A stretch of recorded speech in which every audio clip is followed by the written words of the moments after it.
السلام علیکم لسنرز، کیسے ہیں آپ سب؟ ناول انتہائی عشق آج کا ایپیسوڈ بہت ہی رومانٹک ہونے جا رہا ہے، تو چلتے ہیں پارٹ نمبر 45 کی جانب۔ حسن افندی کے واپس آنے کے بعد اس نے بہت کوشش کی تھی کہ وہ اسے بات کر لے، پر وہ تھے کہ بات کرنے کو تیار نہ تھے۔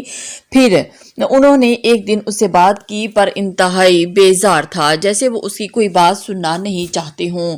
ہاشم نے تب انہیں ملنے کا کہا پر وہ انکار کر گئے تھے، پر کل حسن افندی نے کال کی تھی کہ وہ اس سے مل کر ایک بار بات سننا چاہتے ہیں۔ انہوں نے کہا کہ جب اس کے پاس وقت ہو تو وہ ملنے آ جائے۔ ہاشم یہ بات سماپ کو بتائی تھی، وہ کل ہی ان سے مل لینا چاہتا تھا، پر کل انہیں علینا کی مہندی پر جانا تھا، تو سماپ نے اسے جب کال کی وہ حسن ملا جائے گا کہ نہیں، اس نے انکار کر دیا۔ آج اس نے حسن افندی سے بات کی تھی تو انہوں نے اس سے ملنے کا وقت دیا اور گھر آنے کا کہا۔ ہاشم سوچوں سے نکلا اور وہ حسن ولا کے سامنے کھڑا تھا۔ اس نے لمبی سانس کھینچ کر گاڑی کھلے گیٹ سے اندر داخل کی۔ حسن افندی نے اسے جس وقت پر آنے کا کہا تھا وہ بالکل اسی وقت پر پہنچا تھا، تبھی شاید انہوں نے واچ مین سے کہہ کر گیٹ کھلوا دیا تھا۔ وہ کار پورچ میں روک کر گارڈ سے باہر نکلا۔ ایک نوکر اس کے انتظار میں کھڑا تھا۔ آئیں صاحب، وہ اسے لے کر اندر داخل ہوا۔ ہاشم نے ارد گرد نظر دوڑائی، اسے کوئی نظر نہ آیا۔ اس نے شکر ادا کیا کہ امطل افندی جیسی عورت کو سامنا نہیں کرنا چاہتا تھا۔ شاید حسن افندی بھی اس بات سے واقف تھے، تبھی ایسے وقت پر اسے گھر بلایا تھا جب وہ دونوں ماں بیٹی گھر میں نہیں تھی۔ صاحب اندر آپ کا انتظار کر رہے ہیں، نوکر نے سامنے دروازے کی طرف اشارہ کر کے کہا۔ وہ چلا تو ہاشم نے دروازے پر نوک کیا۔ اجازت ملنے پر اندر داخل ہوا۔ وہ لائبریری تھی۔ اس کے اندر آنے پر بائیں صوفے پر بیٹھے حسن افندی اٹھ کھڑے ہوئے اور اس نے سلام کیا، جس کا جواب دے کر انہوں نے اس سے سامنے صوفے پر بیٹھنے کا اشارہ کیا۔ وہ بیٹھا تو حسن افندی بھی اس کے سامنے بیٹھ گئے۔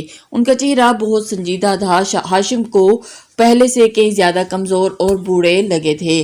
وہ خاموش نظروں سے ہاشم کو دیکھ رہے تھے اور ان کی آنکھوں میں ہزار سوال تھے۔ ہاشم کا دل بےتاب تھا، پر چہرے پر اس نے دل کی کیفیت ظاہر نہ ہونے دی۔ کیوں کیا آپ نے ایسا؟ پہلا سوال ہوا تھا۔ محبت، اس نے مختصر جواب دیا۔ محبت بہت پیارا جذبہ ہے، اس کا نام لے کر آپ اپنے گناہ کو مت چھپائے، انہوں نے طنزیہ انداز میں کہا۔ محبت کا جذبہ ایک اچھے بھلے ان شخص کو اس مقام پر لا سکتا ہے سر، ورنہ جس کا دل دماغ اس کا ساتھ دے وہ کیوں کانٹوں بھرا راستہ چنے گا؟ اس نے جواب سکون سے دیا۔ سیدھا راستہ بھی تو اپنایا جا سکتا تھا۔ حسن افندی نے اس کی آنکھوں میں دیکھا۔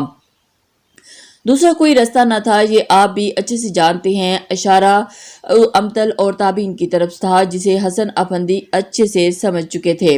ہم جن سے محبت کرتے ہیں انہیں دکھ نہیں دیتے، اگر محبت کرنے والوں کو دکھ دیں تو ان سے غافل ہو جائیں تو وہ ہم سے روٹھ جاتے ہیں، پھر پچھتاوے کے علاوہ کچھ ہاتھ نہیں آتا۔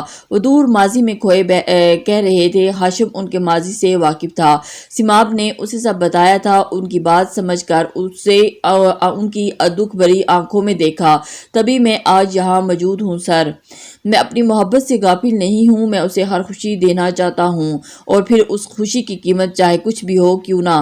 اس کا لہجہ مضبوط تھا اور اس کی بات پر حسن افندی کی آنکھوں میں حیرت جاگی۔ سامنے بیٹھا شخص واقعی کوئی عام شخص نہ تھا، وہ بات کرنے کا فن اور حالات کو سمجھنا اچھے سے جانتا تھا۔ انہیں خاموش دیکھ کر وہ مزید بولا، یہاں میں آپ کو اپنی صفائی دینے نہیں آیا سر، میں یہاں نازلی کو بے قصور ثابت کرنے آیا ہوں۔ اس نے ہاتھوں کو باہم ملایا، پھر آہستہ آہستہ انہیں ساری بات بتانے لگا، اپنی دھمکی، نازلی کی مجبوری، سب کچھ۔ دروازے کے اس پار کھڑی تابین بت بنی سب سن رہی تھی۔ وہ ہاشم کے آنے کے کچھ وقت بعد ہی آ گئی تھی۔ پورچ میں ہاشم کی گاڑی دیکھ کر اس کا دل خوشی سے دھڑک اٹھا تھا۔ نوکر سے پوچھ کر وہ جلدی سے لائبریری کی طرف بڑھی، پر اندر ہوتی باتوں پر اس کے قدم تھک گئے۔ وہ نازلی کے حق میں بول رہا تھا اور تابین کا دل نیچے کہیں پاتال میں گرتا جا رہا تھا۔ مجھے احساس ہے کہ اس میں غلط کیا ہے، مجھے چاہے جو آپ جو سزا دے، پر نازلی آپ کی بیٹی ہے، وہ آج بھی ویسی ہی معصوم اور پاکیزہ ہے جیسے پہلی تھی۔ اس نے کوئی گناہ نہیں کیا، وہ آج بھی ویسی ہی تھی۔ سب کچھ میں نے کیا ہے، میں معافی نہیں مانگوں گا کیونکہ میری غلطی معاف کیے جانے کے قابل نہیں۔ ہاں، پر آپ نازلی، آپ سے مزید منہ نہ موڑیں، میں نے نے اسے آپ کے لیے روتے دیکھا ہے، تب میری محبت خود غرض تھی، میں نازلی کو خود سے محدود رکھنا چاہتا تھا، پر اب مجھے احساس ہوا ہے کہ محبت میں محبوب کی خوشی معنی رکھتی ہے۔ خود پر کچھ بھی بیتے پر محبوب کی راہوں میں روشنی کے دیے جلانا عاشق کا کام ہے۔ میں نے محبت کو سمجھ لیا ہے اور اب میں نازلی کو اس کی خوشی دینا چاہتا ہوں۔ وہ حسن آفندی کی لال آنکھوں میں دیکھ کر بول رہا تھا۔ وہ بالکل خاموش تھے۔ ہاشم نے بات مکمل کر کے سر جھکا لیا۔ وہاں اب مکمل سناٹا چھا گیا تھا۔ ہاشم خان، حسن افندی نے کچھ دیر بعد اسے پکارا۔ ہاشم نے سر اٹھا کر انہیں دیکھا۔ آپ نے میری بیٹی کے ساتھ اچھا نہیں کیا۔ ایک باپ کے دل کو آپ نے اپنے پاؤں تلے روندا ہے۔ آپ کو احساس کر سکتے ہیں اس باپ کی اذیت کا جس نے برسوں ایک نازک پھول کی طرح اپنی بیٹی کو سنبھال کر رکھا ہو، اور ایک دن آپ جیسا شخص آ کر اس پھول کو توڑ کر لے جائے، اسے آپ سے چھین لے، اور تو کیا گزری ہوگی اس باپ کے دل پر۔ تکلیف اس پھول کو بھی ہوئی تھی ہے، اس کی اور اس کے مالی کو بھی۔ انہیں بھاری لہجے میں اپنی طرف اشارہ کیا۔ پر آپ کا کیا گیا؟ نہ آپ نے وہ تکلیف سہی، نہ آپ نے وہ لمحے جیے جن میں ہم باپ بیٹی پل پل مرتے ہیں۔ وہ چبا کر کہتے اسے دیکھنے لگا۔ ہاشم کی زبان تالووں میں بندی تھی۔ وہ واقعی اس تکلیف کا اندازہ نہیں لگا سکتا تھا، پر کیا اس کی تکلیف کا اندازہ لگا سکتا تھا کہ وہ اپنی محبت کو اتنی کوششوں سے پا کر آج اسی محبت کی خاطر اسے کھونے کے لیے بھی تیار تھا۔ یہ بھی تو آسان نہ تھا۔ کوئی پوچھتا اس دیوانے کے دل کو کہ وہ کس عذاب میں تھا۔ وہ اس وقت زندگی اور موت کے درمیان کھڑا تھا اور اس کے لیے آر یا پار کا فیصلہ کرنا آسان نہ تھا۔ میں آپ کی تکلیف کم نہیں کر سکتا، آپ کی دی سزا قبول کر کے آپ کے دل کو کچھ حد تک سکون دے سکتا ہوں۔ میں آپ کے سامنے ہوں، سر جو چاہے سزا دیں، میں اب تک نہیں کروں گا۔ وہ جھکے سر کے ساتھ بھاری آواز میں بولا۔ حسن افندی کتنے پل خاموشی سے اس کی طرف دیکھتے رہے، پھر بولے، کیا آپ نازلی کو طلاق دے سکتے ہیں؟ طنزیہ انداز میں پوچھا گیا تھا۔ ان کی بات پر ہاشم کی دھڑکنیں رکی تھی۔ جس بات کا اسے کب سے ڈر تھا وہ اس کے سامنے تھی۔ یہاں آنے کا مطلب تھا نازلی کو کھو دینا۔ وہ اس بات سے واقف تھا کہ اسے طلاق کا کہا جائے گا۔ وہ دل پر پتھر رکھ کر یہاں آیا تھا، پر ابھی حسن افندی کے منہ سے یہ بات سن کر اس کا دل ٹکڑے ٹکڑے ہوا تھا۔ پر اب اگر اس نے نازلی کو خوشی دینے کا فیصلہ کیا تھا تو اسے اپنی بات پوری کرنی ہوگی، کیونکہ یا تو وہ نازلی کی زندگی میں ہو سکتا تھا یا پھر نازلی کے اپنے۔ وہ جانتا تھا کہ نازلی کو اس سے زیادہ اس کے اپنوں کی ضرورت تھی، اس لیے وہ اپنی جان ہتھیلی پر رکھ کر یہاں آیا تھا۔ اب اس کی جان اس سے چھینی جانے والی تھی۔ وہ کتنے پل زمین کو گھورتا رہا اور اس کی زبان کیسے اقرار کرتی کہ وہ اپنی زندگی سے منہ موڑ لے گا۔ ہاں، وہ نازلی کو طلاق دے دے گا۔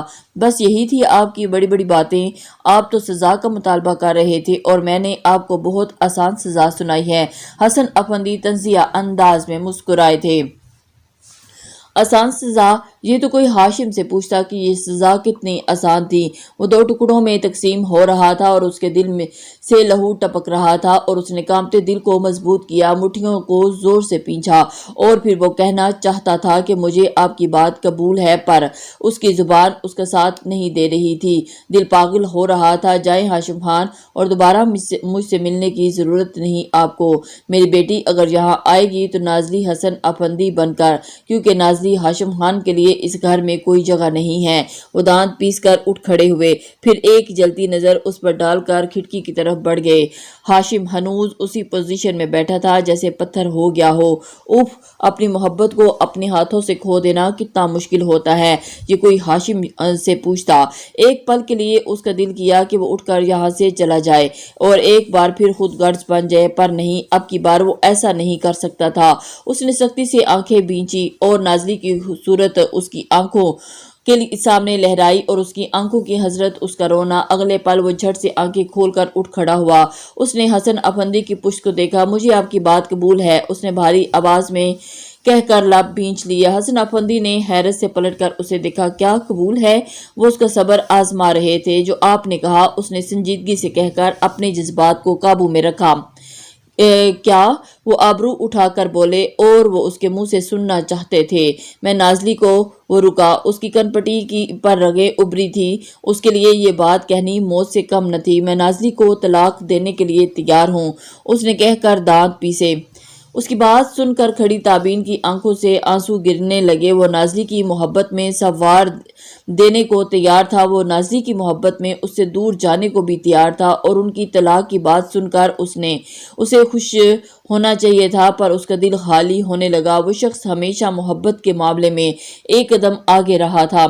پہلے اس نے اپنی جنونی محبت سے نازلی کو پا لیا اور اس دیوانی کو خالی ہاتھ کر دیا، اور آج اپنی محبت کی خاطر اس کی خوشی کے لیے اسے چھوڑنے کو تیار تھا، اور وہ آج بھی خود غرض تھی۔ وہ آج اپنی محبت کو بدنام کر کے آئی تھی، اور وہ شخص اپنی محبت کو سرخرو کرنے آیا تھا۔ یہی فرق تھا ہاشم اور تابین کی محبت میں۔ ہاشم کی محبت حسن افندی کے اس کے ضبط سے سرخ ہوتے چہرے کو دیکھا۔ میں جلد پیپرز تیار کروا لوں گا، پھر آپ کو کال کر لوں گا۔ جس پل نازلی کے نام سے آپ کا نام ہٹے گا، اس سے ہی اگلے پل حسن افندی کی بیٹی اس گھر میں ہوگی۔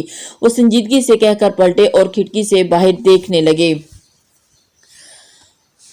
ہاشم ٹوٹے دل کے ساتھ آہستہ سے پلٹ کر کمرے سے باہر نکلا۔ دروازے کے پاس اس نے روتی ہوئی تابین کو دیکھا۔ اس کی حالت بتا رہی تھی کہ اس نے سب سن لیا ہے۔ وہ اس وقت اتنا ٹوٹا ہوا تھا کہ تابین سے کوئی تلخ بات نہ کہہ سکا، بلکہ خاموشی سے اس کے کانپتے ہاتھ اپنے ہاتھوں میں لیے۔ تم ایک اچھی لڑکی ہو تابین، خود کو میرے پیچھے بے مول مت کرو۔ میری زندگی سے نازلی نکل بھی گئی تو بھی دل ہمیشہ اس سے محبت کرے گا۔ میں اس کی محبت کے جادو سے نکل نہیں سکتا۔ تم نے سب سن لیا ہے۔ میں تمہیں دوبارہ امید کا دامن تھامنے نہیں دے سکتا، کیونکہ میرے دل میں اور میری زندگی میں نازلی کے بعد اب کسی کی جگہ نہیں۔ وہ نہ ہو کر بھی ہمیشہ میرے ساتھ رہے گی، اور تم اپنی زندگی کو مت اجاڑو۔ میرا دل تمہاری بربادی کا الزام نہیں اٹھا پائے گا۔ تم پلیز اپنی زندگی میں آگے بڑھو۔ ہاشم خان اب آباد نہیں ہوگا، پر تمہیں آباد دیکھ کر مجھے خوشی ہوگی۔ کیا تم اتنی خوشی مجھے دے سکتے ہو؟ مدھم آواز میں کہہ کر اس نے پل بھر تابین کی نم آنکھوں میں دیکھا، پھر اپنے سوال کا جواب سنے بغیر اس کا ہاتھ چھوڑ کر باہر کی طرف بڑھتا چلا گیا۔ تابین نے حالی نظروں سے اسے جاتا دیکھا اور وہ چلا گیا اور اپنے ہاتھوں کو دیکھنے لگی۔ آنکھوں سے آنسو نکل کر اس کے ہاتھوں کو بھگونے لگے جہاں اس شخص کا لمس موجود تھا۔ آنسو جیسے اس کے لمس کو دھو رہے تھے۔ وہ کہتا ہے کہ وہ نازلی کو نہیں بھول پائے گا، وہ نہ ہو کر بھی ہمیشہ اس کے ساتھ رہے گی۔ پھر وہ کیوں یہ نہیں سمجھتا کہ تابین حسن افندی بھی تو اسے نہیں بھول پائے گی، وہ بھی تو ہمیشہ اس کے ساتھ رہتا ہے۔ اگر وہ خود آگے نہیں بڑھ سکتا تو وہ اسے کیسے زندگی میں آگے بڑھ جانے کا کہہ سکتا ہے؟ پر اس نے کہا وہ اسے خوشی ہوگی کہ وہ اپنی زندگی میں آگے بڑھے گی۔ کیا وہ اسے یہ خوشی دے سکتی ہے؟ ہاں، وہ اسے یہ خوشی ضرور دے گی۔ وہ خود ٹوٹ کر بھی اسے خوشی یہ دے گی۔ وہ مٹھیاں بیچ کر آنکھوں میں چمکتے آنسوؤں کے ساتھ کرب سے مسکرائی تھی، پھر پلٹ کر اپنے کمرے کی طرف بڑھی تھی۔ آج آخری بار اپنی محبت کا ماتم کرنا چاہتی تھی۔ وہ کمرے میں آ کر بند ہوئی اور پھر دروازے سے ٹیک لگا کر زمین پر بیٹھی، گھٹنوں کے گرد بازو لپیٹ کر ان میں سر چھپا کر رونے لگی۔ ام جان کو ہوش آ چکا تھا اور وہ مسلسل رو رہی تھی۔ نور ان کے پاس بیٹھی انہیں خاموش کروا رہی تھی۔ شہریار خاموش سا صوفے پر بیٹھا تھا۔ خان بابا غصے سے کمرے میں چکر کاٹ رہے تھے۔ آبی اور دراور ڈر کے مارے کمرے سے باہر ایک طرف ہوئے کھڑے تھے۔ اندر کی ہر آہٹ پر ان کا دل دھڑک اٹھا تھا۔ جانے کون ہے وہ لڑکی جسے ہاشم خان نے یوں بدنام کیا؟ ہمیں تو اس لڑکی کی بہن کو دیکھ کر لگتا ہے وہ لڑکی بھی ایسی ہی ہوگی۔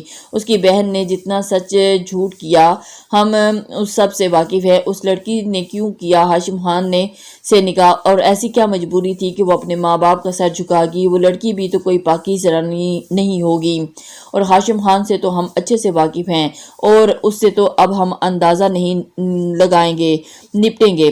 خان بابا دانت پیس کر کہتے جا رہے تھے اور ان کی بات پر نور کا دل زور زور سے دھڑکنے لگتا۔ فی الحال وہاں کسی کو معلوم نہ تھا کہ وہ لڑکی اور کوئی نہیں نازلی ہے۔ خان بابا غصے سے ہاشم اور اس انجان لڑکی کو خوب سنا رہے تھے۔ نور کے دل میں ایک تو تابین کی باتوں نے ڈر پیدا کر دیا تھا، پر اگر وہ اس چیز کو ایک طرف رکھ کر انہیں سب بھی بتا دیتی تو اسے ڈر تھا کہ نازلی کا جان کر کہیں یہ ان کی محبت نفرت میں نہ بدل جائے۔ جو کچھ نازلی کے ساتھ اس کے گھر والوں نے کیا، اگر وہی سب کچھ یہاں بھی اس کے ساتھ ہوا تو وہ لڑکی کیسے جی پائے گی؟ وہ نازک لڑکی تو مزید زندہ نہیں رہ سکے گی، وہ مر جائے گی، اور نور ایسا نہیں ہونے دینا چاہتی تھی۔ شہریار آپ گاڑی نکالیں، ہم ابھی اور اسی وقت خان ولاج جائیں گے اور اپنے نافرمان بیٹے کو، اس بے حیا لڑکی کو اپنے سامنے دیکھنا چاہتے ہیں، ان سے دو ٹوک بات کرنا چاہتے ہیں۔ ان کی سپاٹ آواز پر نور کا دل پھڑپھڑانے لگا۔ ایک ہان ولا جانا اور دوسرا نازلی کو بے حیا کہنا، یہ بات اس کے لیے دل میں چبھی تھی اور اس کے ہاتھ کانپنے لگے تھے۔ خان بابا کی بات پر شہریار اٹھ کر باہر کی طرف بڑھنے لگا۔ نور کے دل سے شدت سے دعا نکلی کہ کسی طرح اس وقت یہ مصیبت ٹل جائے۔ اللہ نے جیسے اس کی دعا قبول کی، تبھی جان اٹھتے ہوئے بولی، میں بھی آپ کے ساتھ جاؤں گی۔ ان کی کمزور آواز پر شہریار کے قدم تھم گئے۔ وہ ان کی طرف پلٹا۔ آپ بیمار ہیں جان، آپ آرام کریں، اس کی نرمی سے کہا، اور مجھے ساتھ جانا ہے۔ ہر حال میں اس کا انداز ضدی اور دو ٹوک تھا، جیسے آپ کسی کی نہیں سنیں گی۔ آپ کہیں نہیں جا رہے، آپ آرام کریں اور ہم خود آپ کے بیٹے سے اچھے سے بات کریں گے، کر لیں گے۔ خان بابا نے لفظ چبا کر کہا۔ جان نے نم آنکھوں سے انہیں دیکھا اور ان کی دنیا میں طوفان برپا تھا۔ وہ انہیں آرام کرنے کا کہہ رہے تھے۔ کیا ایسا ممکن ہے کہ ان کی دنیا اجڑ رہی ہو اور وہ آرام کرتی رہے؟ ناممکن۔ آپ کے بیٹے سے اچھے سے بات کر لیں گے، اور ان کی بات سے ہی تو جان ڈر رہی تھی۔ وہ باپ بیٹا ایک بار پھر اگر آمنے سامنے آ گئے تو قیامت آ جائے گی۔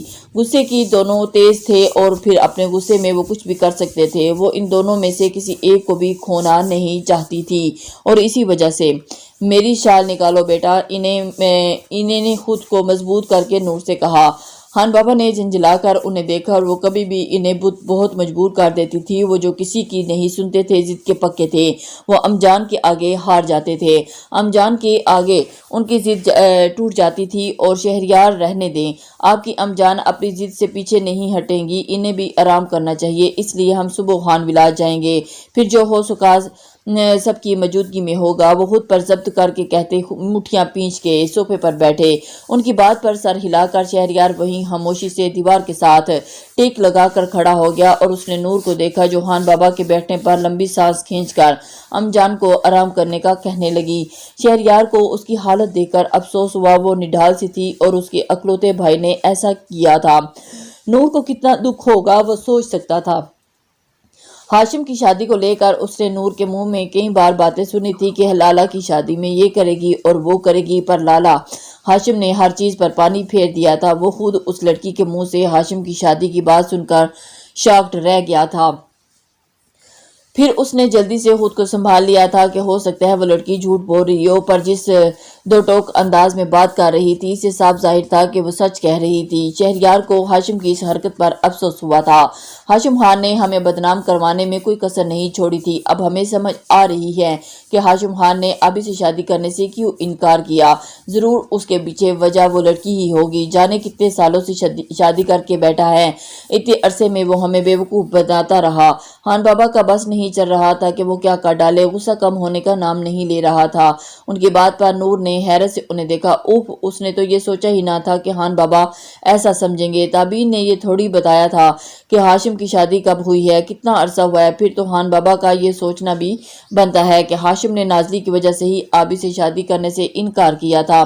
یہ بات سوچ کر نور کا دل حلق میں آ گیا۔ اب پرانی اور نئی باتیں جڑ کر اگر ایک ہوگی تو اس کے گھر کو تباہ ہونے میں سے کوئی نہیں بچا سکتا۔ ایک بات جسے لے کر سالوں سے باپ بیٹے کا جھگڑا ختم ہونے میں نہیں آ رہا تھا، ہاشم کی شادی اس بات سے جوڑ گیا تھا، جو کہ خطرے کی بات تھی۔ نور مزید چپ نہیں رہ سکی اور انہیں دیکھ کر بولی، خان بابی جیسا آپ سوچ رہے ہیں ایسا نہیں ہے۔ وہ کہہ کر ہاتھ مسلنے لگی، ایسا ہی ہے، ہمیں پہلے ہی سمجھ جانا چاہیے تھا کہ ہاشم کسی دوسری لڑکی کے چکر میں ہے، ورنہ اسے شادی سے انکار کیوں ہوتا۔ ہم سب سمجھ رہے ہیں کل وہ دو باتوں میں ایک بات ہوگی، ہاشم خان اس لڑکی کے منہ پر طلاق دے مارے یا پھر کل ہمیشہ کے لیے ہم سب کے لیے مر جائے گا۔ خان بابا کے ٹھنڈے لہجے میں کہے الفاظ نور کی ریڑھ کی ہڈی میں سنسناہٹ ہونے لگی۔ جان نے اپنا دل تھام لیا، ایسی باتیں نہ کریں۔ جان نے مری ہوئی آواز میں کہا، ہم ایسا ہی کریں گے بیگم، اور اس بار آپ بھی ہماری راہ میں نہیں آئیں گی۔ وہ سرد انداز میں بولے، پہلے جان کی وجہ سے ہاشم کو حویلی سے آنے سے نہیں روکتے تھے، پر کل کے بعد کسی چیز کی کوئی گنجائش باقی نہیں رہے گی۔ جان درد میں ڈوبی آواز میں رونے لگی۔ نور نے انہیں دیکھا اور ایک دم اٹھ کر خان بابا کی طرف بڑھی اور ان کے سامنے زمین پر بیٹھ گئی۔ خان بابا، اپنوں سے یوں نہیں منہ موڑا جاتا، اس نے آہستہ آواز میں کہہ کر انہیں دیکھا۔ ہم منہ نہ موڑیں تو اور کیا کریں؟ آپ کے بھائی نے جو کیا، کیا وہ ٹھیک ہے؟ انہوں نے تھک کر بیٹی سے پوچھا۔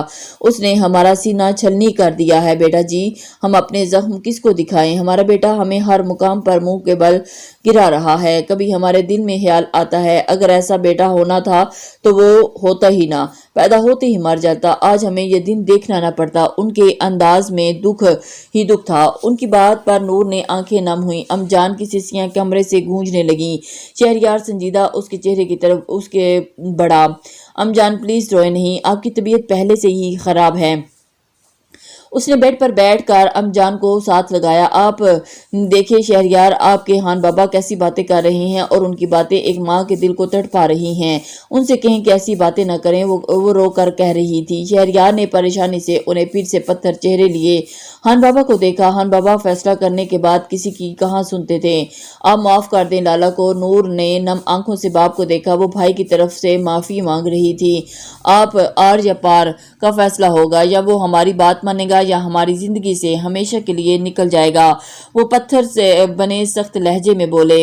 نور نے لمبی سانس کھینچی اور انہیں نازلی کا بتانے جا رہی تھی۔ وہ رسک لے رہی تھی، کیا پتا نازلی کے نام پر ان کا دل کچھ نرم پڑ جائے۔ وہ پر ڈر بھی تھا کہ کہیں نازلی کا نام ان کے غصے کو مزید ہوا نہ دے دے، پر جو بھی تھا وہ انہیں سچ بتا دینا چاہتی تھی۔ اس نے خود کو مضبوط کر کے خان بابا کے چہرے کو دیکھا۔ لالا نے جس سے شادی کی ہے وہ اور کوئی نہیں بلکہ نازلی ہے۔ وہ ان کی شادی ابھی 2 ماہ ہوئے ہیں۔ ہاشم لالا نے رشتے سے انکار اس وجہ سے نہیں کیا، وہ آبی کو واقعی بہن مانتے ہیں، اس لیے انکار کیا تھا۔ نازلی بعد میں ان کی زندگی میں آئی تھی۔ وہ ایک ہی سانس میں بول گئی۔ کمرے میں مکمل سکوت چھا گیا۔ دروازے کے پار کھڑی آبی نے دل تھام لیا جبکہ باقی سب بت بنے تھے۔ نازلی؟ تمہاری دوست نازلی؟ ام جان سب سے پہلے ہوش میں آئی۔ انہوں نے حیرت سے پوچھا، وہ بھی تو اس لڑکی کو اپنے بیٹے کے لیے پسند کر بیٹھی تھی، تو کیا ان کے دل کی بات پوری ہو گئی تھی؟ انہیں یقین نہیں آیا۔ جی، نور نے پلٹ کر انہیں دیکھا۔ شہریار پر نظر پڑی جو جلتی نظروں سے اسے دیکھ رہا تھا۔ آپ نے بھی بھابھی کے ساتھ مل کر ہمیں دھوکہ دیا۔ خان بابا کی سرد آواز پر نور کا دل بند ہونے لگا۔ اس نے جلدی سے انہیں دیکھ کر ان کے ہاتھ تھامے۔ ایسا بالکل نہیں ہے خان بابا، ہم بس سب ٹھیک کر کے آپ لوگوں کو بتانا چاہتے تھے۔ لالا سب ٹھیک کر دیں گے۔ وہ نازلی کے گھر والوں کو منا کر پھر نازلی کو یہاں لانا چاہتے تھے، وہ جلدی سے بتانے لگی۔ یہی سچ ہے خان بابا، ابھی نے اندر داخل ہو کر کہا اور اندر آ گئی، پر دادا دراور باہر ہی رہا اور اس کی اتنی ہمت نہ تھی کہ خان بابا کا غصہ دیکھ پاتا۔ اوہ، تو آپ بھی اس بات سے واقف ہیں؟ خان بابا نے آبی کو دیکھ کر سپاٹ انداز میں